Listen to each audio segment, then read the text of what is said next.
Hey guys, welcome back to my channel. Hope you all are good and healthy. जैसा कि Awadh university ने BEd first year के exam date announce कर दी है और अब एग्ज़ाम में ज़्यादा टाइम नहीं बचा है, तो ये पॉसिबल नहीं है कि आप हर टॉपिक को डीपली अच्छे से पढ़ सको। लेकिन हाँ, ये इतना आप ज़रूर कर सकते हो कि कुछ इम्पॉर्टेंट टॉपिक्स होते हैं जिनका वेटेज ज़्यादा होता है, उनको आप पढ़ के अच्छा स्कोर कर सकते हैं।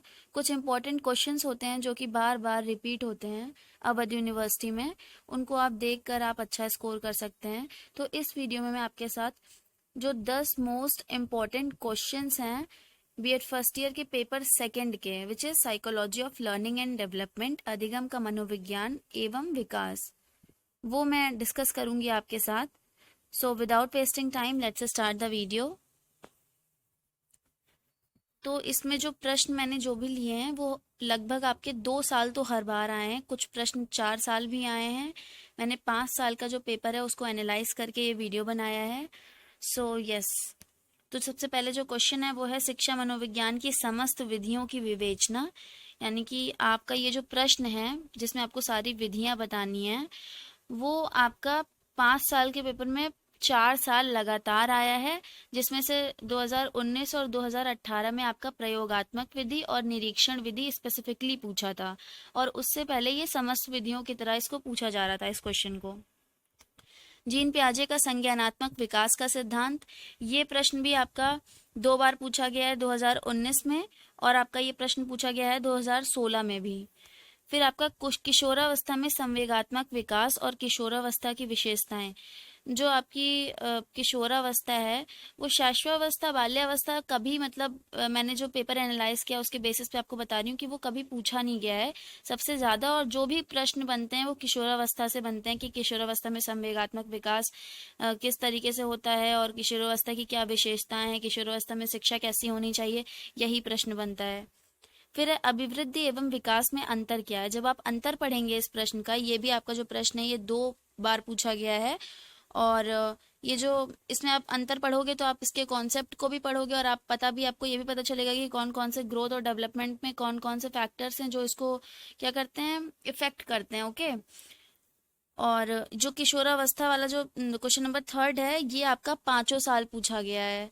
हर बार किशोरावस्था से कुछ ना कुछ रिलेट करके ये क्वेश्चन बनाते हैं, कभी कारक पूछते हैं, कभी संवेगात्मक विकास पूछते हैं, कभी उसकी विशेषताएं पूछते हैं, कभी शिक्षा व्यवस्था पूछते हैं। ठीक है। फिर जो 5वां प्रश्न है वो मानसिक स्वास्थ्य में सिद्धांत और समायोजन की चुनौतियां। ये बहुत ज्यादा प्रश्न पूछा जाता है कि मानसिक स्वास्थ्य के सिद्धांत क्या हैं और समायोजन की चुनौतियां, मतलब बच्चों को समायोजन करने में कौन कौन सी चुनौतियों का सामना करना पड़ता है। ठीक है, ये प्रश्न आपका 2019 में पूछा गया है, 2018 में नहीं आया था, 2017 में पूछा गया है, उसके बाद आपका 2016 में भी ये प्रश्न पूछा गया है, और 2015 में भी पूछा गया था, लेकिन उसमें पूछा गया था कि मानसिक स्वास्थ्य को कौन कौन से ऐसे फैक्टर्स हैं जो उसको क्या करते हैं, अफेक्ट करते हैं, कारक पूछे गए थे, उसको प्रभावित करने वाले कारक।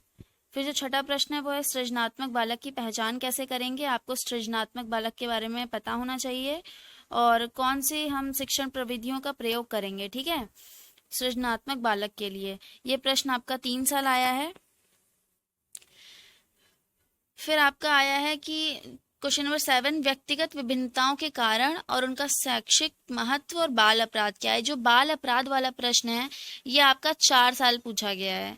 कभी ये 1 नंबर में पूछा जाता है, कभी 5 नंबर में पूछा जाता है। ठीक है, और व्यक्तिगत विभिन्नताओं के कारण और उनका शैक्षिक महत्व, ये 2 साल आया है, 2019 के पेपर में भी आया था।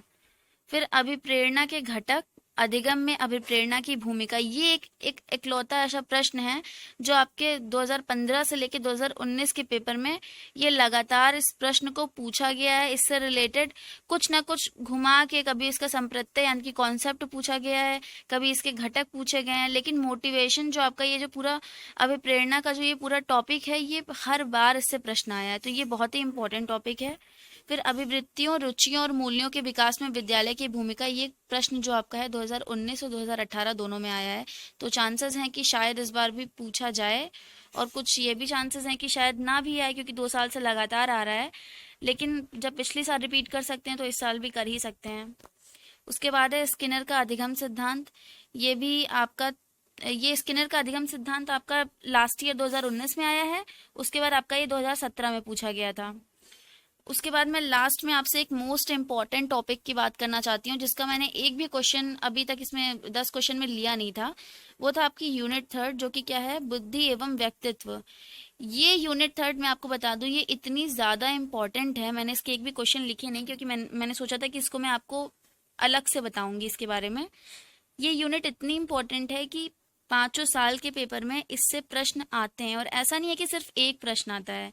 आपका लॉन्ग आंसर में आपको एक क्वेश्चन जरूर मिल जाएगा इससे, आपको शॉर्ट आंसर में, आपको वेरी शॉर्ट में, तीनों में ये प्रश्न आपको मिलेंगे ही, ठीक है।